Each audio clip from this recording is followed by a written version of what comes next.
What habits are you controlling? What things are you setting into motion?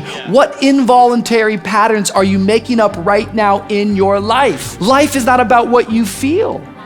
And if you're led by your feelings, you're gonna always be running in new directions. What you don't need to be is a person that every time you hear an accusation about someone or something, go, well, I guess we just lost another one. Last time I checked, all throughout this book, every great man of God and every great woman of God was falsely accused.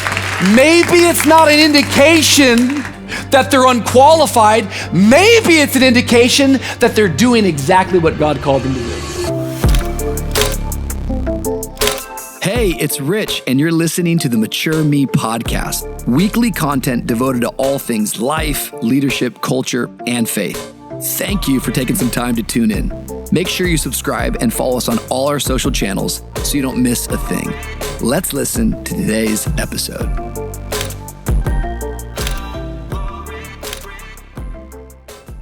Hey everybody, welcome back to the Mature Me podcast. My name is Rich Wilkerson Jr., and I am so happy that you are tuning in today.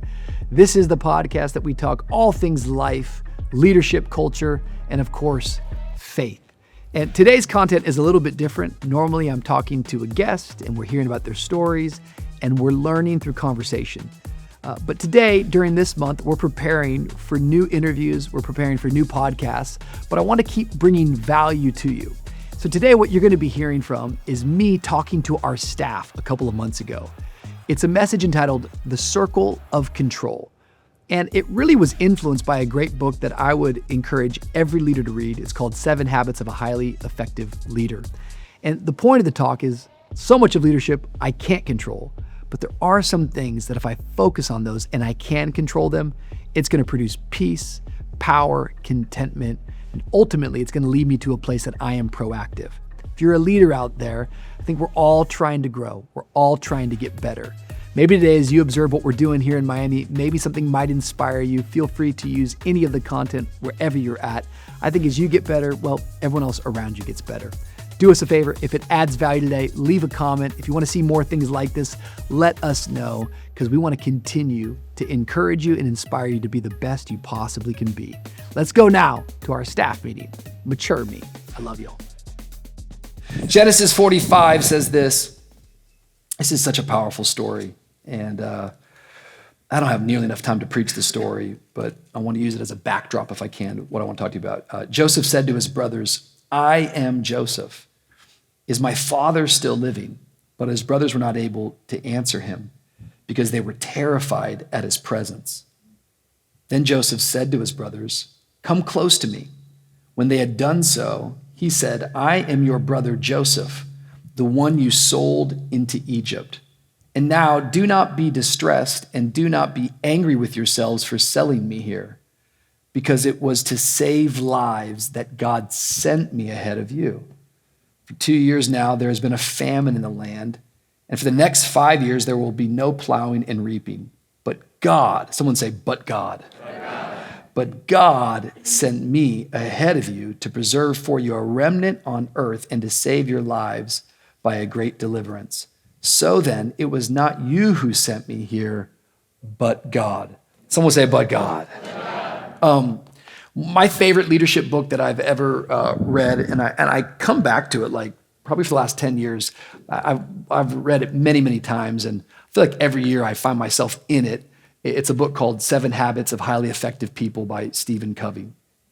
And in that book, he lays out exactly what the title is, these different habits that he has discovered in people that are highly effective, highly efficient, that maximize their time. And the first habit is something that if you've been around VOUS culture, you've heard us talk a lot about, which is the habit of being proactive. In fact, we have a leadership model around here, and all the VOUS turns, we would encourage you to learn it. On the count of 3, let's do it together. 1, 2, 3. I am a leader. I am a person of influence. Today I choose to be a blessing. With God's help, there is nothing I cannot do. Instead of being reactive, I will be proactive. I know the answer. I am the solution. Make some noise. Wah, wah, wah, wah.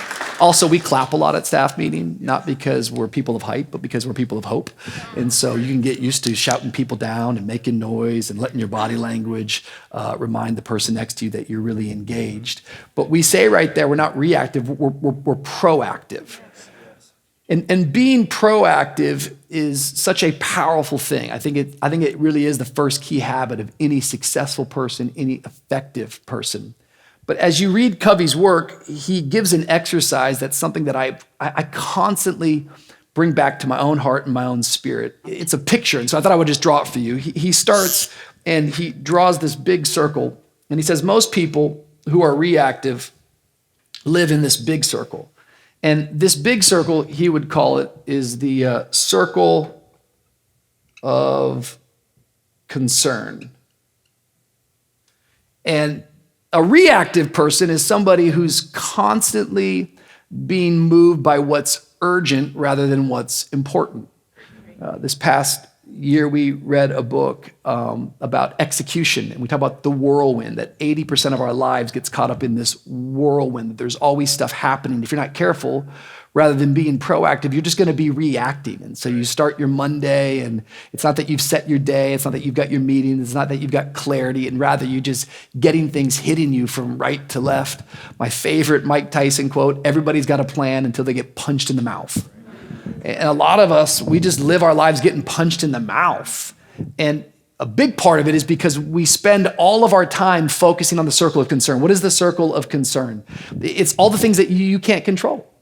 It's your boss, it's the economy, it's the weather, it's politics, it's the news, it's people's opinions. The list goes on and on and on. And a lot of us, we spend our time on the circle of concern. He would say that's a reactive person. He said there's another circle within the circle of concern, which is called your circle of influence. I've got gorgeous handwriting. In your circle of influence, these are things like your relationships, your environment. This big word that I love a lot is this word culture. So I can influence these things, but once again, I don't control this. I've got relationships. I can influence you, but I can't control any of you. Even on staff, we can pay you, we can give you health insurance, we can cast a vision for you, we can give you a job description, but nobody here is controlled. Great. Everybody has to be here by their own decision, by their own choice, by their own calling. I think the reason why we have a staff meeting is because we want to influence you. We want you to get a bigger picture about what's going on. The reason why Dakota and Blair came up here and spent time recapping the month is because a lot of us, we already forgot all the great things that God just did. Yeah. You're sitting here today going, man, I wonder if God's going to do anything. Well, he already did something. You just have amnesia and you forget about the wonderful miracles that you were a part of. And so someone comes up here and tries to influence you by getting you just to look backwards a little bit and then just try to speak to your spirit about what's happening in front of you. But we get trapped in our own little worlds, our own little departments, and our own little team, and we don't recognize the bigger thing that God's doing. But nonetheless, all of it is just the circle of influence. It's just going, I can't control it. I can try to shape a culture. I can try to set an environment. By the way, I think the facilities and the operations team did a really great job setting up staffing. Let's give them a big round of applause. This stuff doesn't just happen. People put it together. It's called an environment. And so it's my circle of influence, but still, nonetheless, it's not completely being proactive. And what Covey would suggest to us, and it's not news if you've been around here for a while, but it's just a good reminder, is Stephen Covey would say, reactive people live their life in the circle of concern. They pay little attention to the circle of influence, and then they pay no attention to this third circle. This third circle is what he would say is your circle of control. Circle of control. If you're going to be a person who's proactive, if you're going to be an effective leader, if you're going to be somebody who makes a difference, if you're going to be somebody who lasts, your time and your focus must be on this center circle, which is your circle of control. It's funny because in church we spend so much time and we use words like surrender and let go. And I was working on a song yesterday with Aiden, and it was let go and let God move, and let go and let God through. And I love that lyric, and I believe in that truth wholeheartedly.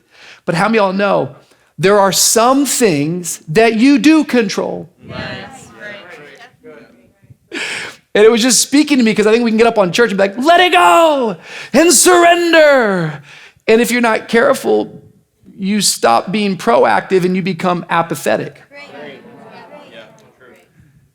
And what Stephen Covey would talk about is he would say that if you want to be a person who makes an impact, and if you want to make sure that you actually last, and if you want to walk in peace, and if you want to walk in power, and if you want to walk in confidence, and if you want to walk in contentment, do not spend your time out here in the circle of concern. All that's going to lead you to is anxiety. All that's going to lead you to is doubt. All that's going to lead you to is fear. All that's going to lead you to is reacting and getting punched in the mouth. But if you will start spending your time on what you can control, if you will focus on the things that you actually have responsibility over, the ability to respond, what you're going to discover is that power is going to come inside your life. There's going to be a purpose in every step that you take. You will find peace in the midst of all of the things that you're concerned about. And so I want to talk today, if I can, from the subject circle of control. Because leadership is constantly learning, I'm going to surrender what I can't control, and I'm going to take hold of, and I'm going to be responsible for what I can control. There are some things that you control. There are some things that you can focus on. And I really believe when it comes to the circle of control, the reason why I chose Joseph today is just because I believe his story illustrates and shows us visually exactly what it is that Stephen Covey talks to us about. Because if there was anybody who had a lot of things happen to him that was outside of his control, it was Joseph.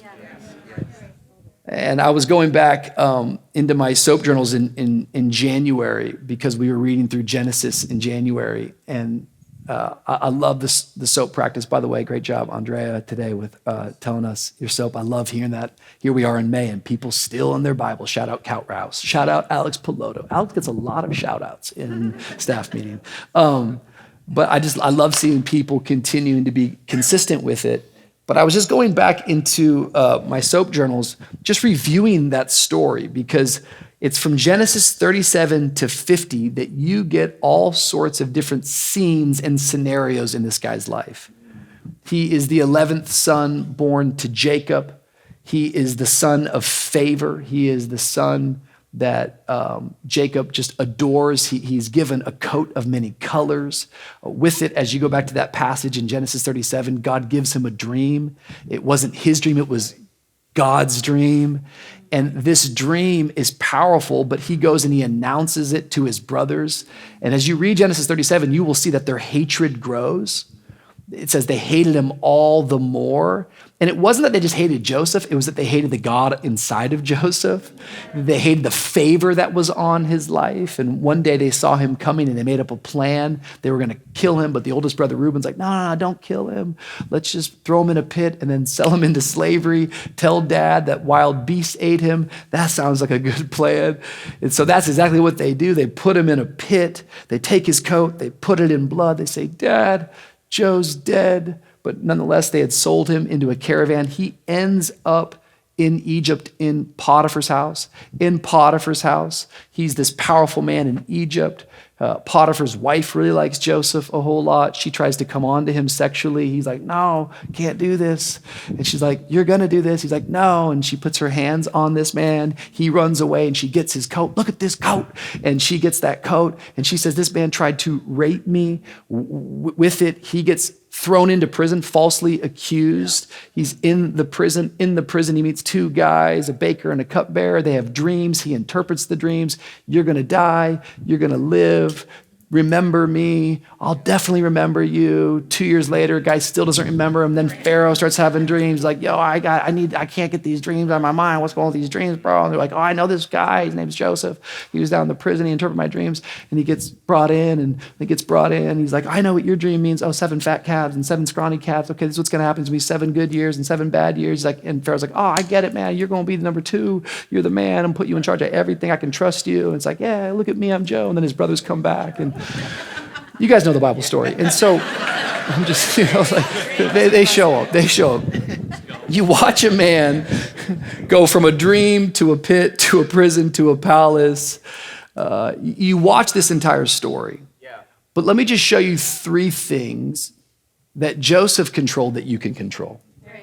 Let me just show you the circle of control today, because it's going to lead to you being more effective. It's going to lead to you having peace. It's going to lead to you having purpose. The first thing that Joseph controlled, but the first thing that you can control always, is you can control your attitude.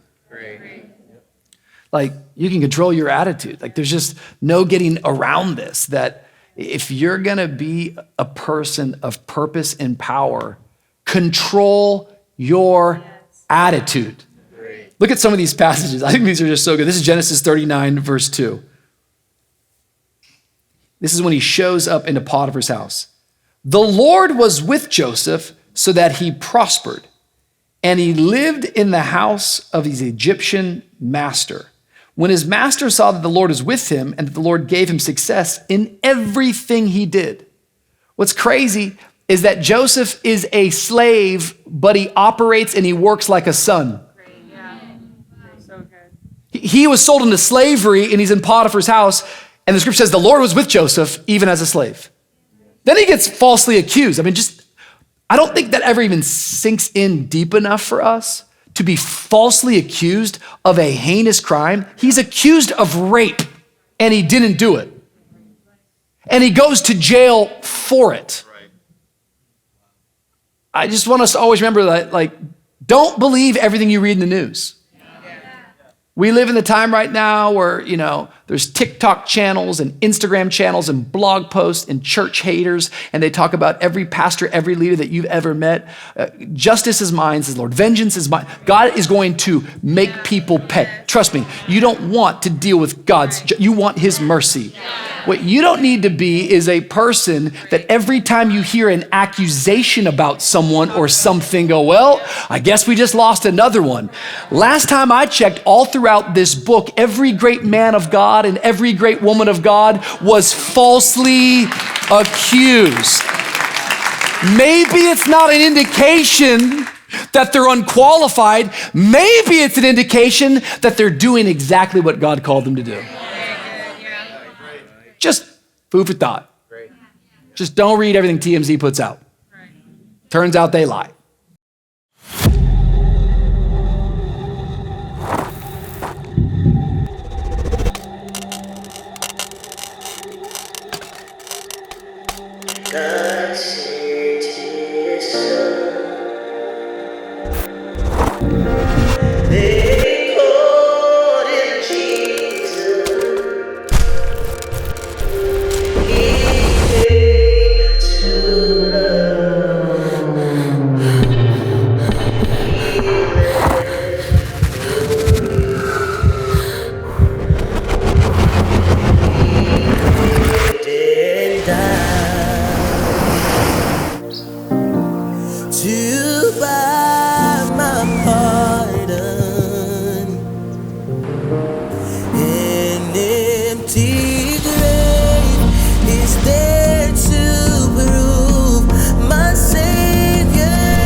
That awaits all of us, that you were born to live. But look at this. This is in prison. This is so good. He's a slave. Now he's a prisoner.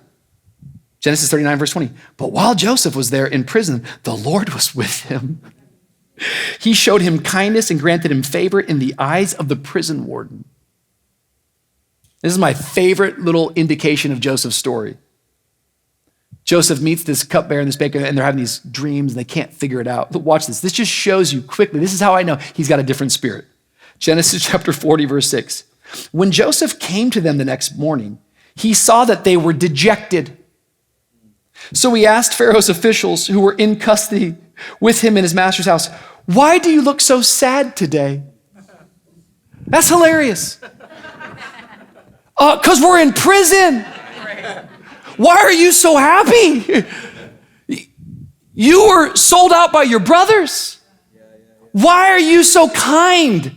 You were falsely accused by Potiphar's wife. Why are you asking us why we're sad? We're wondering, why are you so happy? That's the real question. Why are you in such a good mood in a prison cell? How many of y'all know your body can be present in a meeting, but some of you, your attitude takes about 10 minutes for it to show up. If Joseph can be happy in a prison cell, I think you can show up to a staff meeting with a smile on your face and some expectation in your feet. If Joseph can show up to a prison cell and look around and say, "Why are you so sad today?" you can certainly stand in a parking lot with an orange vest on and wave people in for the glory of God. I'm talking about something you can control today. It's called your attitude. You don't get to control the weather, but you certainly carry your own climate. We're 30 days out right now, man. I'm just talking about like, bro, we get to do this. Naomi was up here and she started preaching. I was like, man, just give her the mic the whole time, man. Quicken our spirit. God, like, why don't we take 30 days? You don't need somebody else to tell you to fast. You've been here for 9 years. Get up on your feet. Get on your knees. Seek God. God, shift my attitude. Shift my perspective. I don't get to control all this stuff. I don't get to control if the volunteer shows up or not, but I can certainly control that when the volunteer does show up, they're going to encounter somebody who wants to be here, who's excited about it, who can put some purpose on it. Control your attitude. There's a spirit that you carry. There's a spirit that you carry. Attitude is atmospheric. You don't have to even say a word. It walks with you. You might be physically present, but emotionally checked out. Trust me, your team feels it. Trust me, your oversight feels it. There's a posture of how we meet. Our body language is communicating more than our words. In fact, that's what they would say. They would say 85% of communication is done through body language. Isn't it something that the church is the body of Christ? What is Miami hearing from VOUS without us even saying a word? I sent a soap to some of our directors and team this morning, and it's this peculiar passage I'd never seen before in the story of when Absalom was on the run from his father because he had killed his brother Amnon, and Joab, the king's general, had set up, it's a bizarre story, but he sets up a woman to come in and create a parable, a fable, but really it was a parable and a fable about David. And the idea was that David had no other heir, and Absalom now was on the run, and it was to speak towards David's heart, to show mercy and compassion to Absalom, even though he was unjust in the killing of his own brother. And this little verse in the scripture talks about that we serve a God. I saw the gospel in it. We serve a God that is strategically looking for ways that when people are banished, how to bring them back. And I sent it to some of our team because, I just think it's cool to see Jesus right there in 2 Samuel. But I'm also sending it to our team because I want us to be a church that has the heart of God, that we would say, what are we doing strategically and intentionally that people that feel banished from God, we are making every way possible for them to know they are welcome back into God's house. It starts with our attitude. It starts with our body language. And how many of y'all know people with the right spirit, like you're drawn to them? My friend, Richard Manna, who many of you guys know, it was sort of a really cool full circle moment. This past Saturday, he got married to Anna. And Richard, I don't think would mind you telling me, but Richard went through a really, really difficult time over the last 2 or 3 years. And it's been really cool to watch God restore and redeem his life and his marriage. But Richard Manna, I would give him a lot of kudos in a lot of categories. He's smart, he's skilled, he's a man of God. But I would have to put at the top of his list that he has got the best attitude. Yes. So there's a lot of reasons why I'm drawn to this guy, but he's got like just the best attitude I've ever been around. And I like it how Charles Swindoll used to say it. He would say, life is 10% what happens to you and 90% how you respond to what happens to you. And I've watched Richard as his first marriage fell apart, not for reasons of his own, but he desperately wanted to save that. He desperately fought for it. But as life happens at times, some things happen outside of your control. Pain happens and suffering happens and betrayals take place and people let you down and people walk away and you can't control that. Otherwise, you will spend your life being reactive. But what you can do is you can focus on the circle of control and you can choose a positive attitude. You can choose a faith attitude. And many nights I would sit in my living room with Richard and through tears, he would speak life and he would speak faith and he would speak hope. So much so that this past Saturday, through God's restorative and redemptive plan, he found himself, I think, not just marrying a good girl, but a great woman of God. It was a beautiful picture of restoration. I love Richard because if you know him, man, he's just got this Australian English accent, so everything just sounds beautiful, and he's very particular, and he's a hairdresser, and it's God, and he had more worship songs in that wedding than I've seen in most churches. He had more worship in the wedding than some churches on a Sunday morning have. Billy's up there singing Trust in God. It was just unbelievable. And the whole time, Richard's in front of me with his wife and he's weeping, oh God. I'm like, Richard, your makeup, he's weeping. But my favorite thing about Richard, this is true. And Richard's he's weeping and he's also giving me instructions. He's like, Pastor Rich, the salvation call. I trust it. I'm like, oh my gosh, bro, you're really on it, man. He was making me laugh so hard. But in all of that, in all of those different seasons, he's got a different spirit. It's got the right attitude. It's the right attitude. You're drawn to it. What is the attitude we should take on, Rich? Philippians chapter 2, verse 5.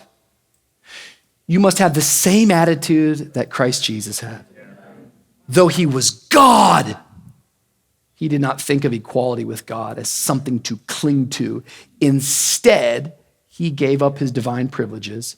He took the humble position of a slave and was born as a human being. Great. Jesus chose his posture, so can you.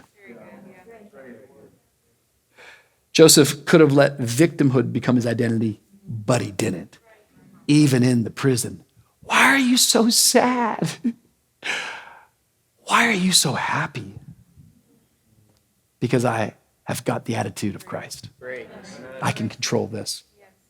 Second thing you can control, write this down, is you can control your habits. You can control your habits. You can control your systems, whatever word you want to use right there.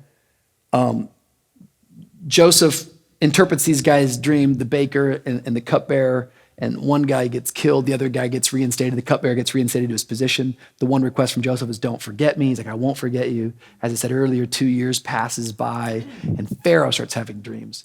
And the dream that Pharaoh had that was really, really messing with his mind was that he saw 7 fat cows get out of the Nile River, and then all of a sudden followed by it with 7 scrawny, famished cows, and they would eat these fat cows. He just didn't know what this dream meant. And finally, this cupbearer was like, I remember this guy, Joseph, who interpreted my dream. And so Joseph gets brought into Pharaoh's presence, and he interprets the dream. And with it, he explains, this is what's going to happen. You're going to have 7 good years here in Egypt, and then you're going to have 7 bad years. But watch this. He doesn't just give him the vision. He gives them the plan. He gives them a system. What you should do is we should store up crops for 7 years so that when the famine comes about, we will be in a unique position that not only will Egypt be in a place that we are plundering and harvesting, but all of the known world will have to come to us, and we will actually prosper in a difficult time. Look at what it says. This is Genesis chapter 41, verse 48. So Joseph collected the food and all the food produced in those 7 years of abundance in Egypt and stored it in the cities. So look at this. He's building a system. In each city, he put the food grown in the fields surrounding it. Joseph stored up huge quantities of grain like the sand of the sea. Watch this. It was so much that he stopped keeping records because it was beyond measure. So those are all key words: records, measure, counting. This is called a man who's got a system. This is a man who's got a plan. This is a man who's forming a habit. And I just want to say the same thing is true about you. What habits are you controlling? What things are you setting into motion? What involuntary patterns are you making up right now in your life? Because your habits will eat your willpower for breakfast. When your will runs out, your habits will kick in. So what are your habits? What are the systems of your life? What are you creating? Too many leaders want revival with no rhythm. They want fruit with no roots. I think we live in a time people want to go viral, but they don't want to actually be faithful. What I know is this, and this is what I talked to you guys about last time, is that real leadership is built on boring. Like any person I know who's great, any person I know that maybe you think or see from afar, like that person's killing it, they live a boring life. I'm talking about people that really, really are making a difference and really, really effective and really, really hitting on all cylinders.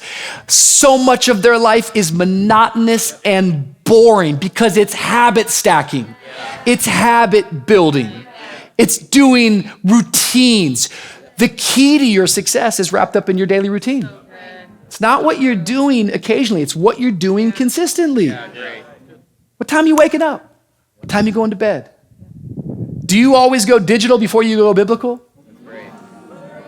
You don't need a therapist. You just need to actually open your Bible first. You don't need to quit your job. Maybe just try starting with God's word and just see how much it could change about your life. I think that we're living, I was talking to the college students that were graduating, and I'm so proud of our students here at VOUS College, and I love Gen Z at large. But as I study more and more about Gen Z, so many things I applaud about it. But the thing that is very, very concerning that I can't control, but I can try as I step into a place of influence, is that Gen Z has this desire to make an impact. They have this desire to do something great with their lives. But Gen Z is a mobile generation. They don't stay at the same job for more than 2 years. Why? Probably because it gets boring. Probably because they think sometimes that somebody else ought to put their purpose on a platter for them. That's called being reactive. What's the new thing? And why doesn't this feel good? And man, it doesn't feel like it used to. Newsflash. Life is not about what you feel. And if you're led by your feelings, you're going to always be running in new directions. But if you can actually say, I control my attitude and I'm going to build a system right here and right now, you will look back on your life after the years that have gone by and you will say, wow, I have traveled a long way and God has done something great in my midst. I think God's doing something in your life, but if you don't stay long enough, you'll never get to witness the fruit. You'll never even get to witness the fruit of it. Great leadership is built on boring. I'm going to preach a whole thing on it. Built on boring. It's consistent habits. Daniel prayed daily. David sought the God in the morning. Jesus often withdrew. James Clear says it. I say it every year. You don't rise to the level of your goals. You fall to the level of your systems. Winners and losers have the same goals. So you can control your habits, the life that you build. And then lastly, I want you to write this one down. is that you control your voice. Great. Your voice. And I would say that if this is the story that you tell yourself, this is the narrative. And so if I'm gonna focus on my circle of control today, I'm going to, like Joseph, control my attitude. I'm gonna control my habits. And I'm gonna control my voice, my narrative. What is the story that you are telling yourself even right now? I like that Joseph never let pain become his plot line. He reframed it through faith. And all of us in this room, we are on the faith journey, calling people, trying to step into our circle of influence, bringing people on that journey with us. And sometimes we can preach faith on Sunday, but then we can live in fear Monday through Saturday. We can believe for someone else, but we can't believe it for ourselves. And this is so very, very important. What are you telling yourself? I was at the beach 2 or 3 weeks ago, and I was on Key Biscayne. And Key Biscayne, I guess now till throughout the summer, a bunch of seaweed comes up on the beach. I'd never noticed this, but I've been going to this beach in Key Biscayne now for the last, this whole year. And so I've kind of been watching, like from January to March, it was really beautiful. But now somewhere around April, there's been these tractors down there cleaning out this seaweed. And literally I was there, I guess it was 2 Fridays ago.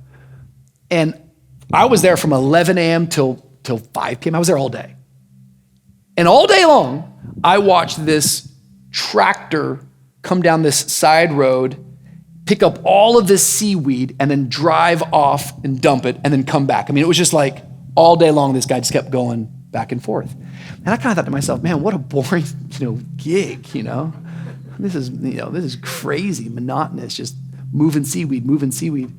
And finally, I walked over to him one time. I said, man, you've been moving seaweed all day. This is what he said back to me. He just spoke to me. He said, yeah, if I didn't, nobody would live here on Key Biscayne.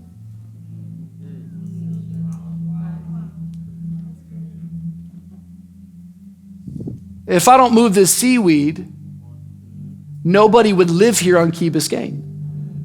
And so I quickly went to ChatGPT and I said, how much is Miami-Dade County spending on moving seaweed every year? $5.5 million spent on seaweed cleanup. Well, that don't make any sense. This is why we need new government officials. Well, I hear what you're saying. That's kind of crazy, moving seaweed. But guess what? If we don't move the seaweed, ain't nobody gonna live there. Right. Key Biscayne is built. The entire economy, the entire structure that you're witnessing is built on a beach. Yeah. If nobody lives there, no one's eating in the restaurants. If nobody lives there, no one's going to the gas station. If nobody lives there, no one going to the hotel. If nobody lives there, the condos are empty. My man had it right. My man in the tractor put enough purpose on moving seaweed all day long. He said, if I don't do it, nobody would live here. I said, what a good narrative. What a good way of using your voice in this season. You see me just moving seaweed. You see me just moving stuff. You see me just cleaning things up. But I've actually attached this small thing to a much bigger thing. It's a better narrative. And I can control my narrative. And if anyone knew how to control his voice, it was Joseph. For finally that famine hits the land. And it does not merely hit Egypt, but it hits the sons of Israel, the sons of Jacob. And they're starving. And Jacob says, why don't you guys go down to Egypt?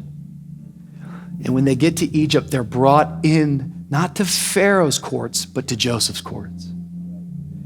And these brothers, 10 of them, they bow down on their knees and they beg for mercy. They beg for help. And Joseph, decades, from 17, now he's 40. Did you hear what I said? He got a call at 17. He didn't see it come to pass until he was in his 40s. Great. Can I just pastor you for a moment? Chill out. read the Bible. Like, why do you think you're going to be that much different from Joseph? What makes you think you're better than Joseph? What makes you think you should get it quicker than Joseph? Slow down. Exhale. God dreams don't happen in a day. They happen over decades. If you know the story, there's a big narrative. You got to go back to it, but they send him back. He wants his youngest brother, Benjamin, to be brought. He holds back one of the brothers in prison, and he plays a trick on them. And finally, he reveals himself to them. And when he reveals, hey, it's your brother Joseph. You thought I was probably dead. You sold me into slavery, but here I am. I'm large and I'm in charge. They're afraid. They're afraid because now they're going, justice is coming for us. And that's when Joseph said, I am Joseph. Is my father still living? But his brothers were not able to answer because they were terrified at his presence. Then Joseph said to his brothers, come close to me. And when they had done so, he said, I am your brother Joseph, the one you sold into Egypt. But here comes the gospel, and here comes the good news. But now, do not be distressed, and do not be angry with yourselves for selling me here, because it was to save lives that God sent me ahead of you. He just changed the whole entire narrative. You sold me, but in actuality, God sent me. You hurt me, you let me down, yet somehow God took all of this bad and he's turned it around and he's put purpose on it. You thought I was cleaning up seaweed. I was actually creating an economy and an island so other people could find a home. I was not sold, I was sent. So good. For 2 years now, there's been a famine in the land. And for the next 5 years, there will be no plowing and reaping, but God sent me ahead of you to preserve for you a remnant on earth and to save your lives by a great deliverance. So then, it was not you who sent me here, but God. But God. But God. But God put me here. But God has me here for a reason. But God put me in this position. But God put me in this role. But God gave me this dream. But God gave me these skills. But God gave me this personality. But God gave me this opportunity. But God brought me here. And this is the gospel, friends. Because we sold Jesus out. And we deserve to be banished. But from Genesis to 2 Samuel, to Matthew, Mark, Luke, and John, there is a God who says, no, I was sent to save. And may we be a church that doesn't spend our time out here. Look at Miami. We can't control Miami. Look at the people. We can't control the people. Look at all the other churches. We can't control all the other churches. Look at the weather. Look at it. That's circle of concern. Yeah. Let's be proactive. Let's be like Joseph. Let's put our circle of control and let's control our attitude. Let's control our habits and let's control our voice in our narrative. Let's tell a better story, a bigger story, a God story. God has us here for a reason, even right now.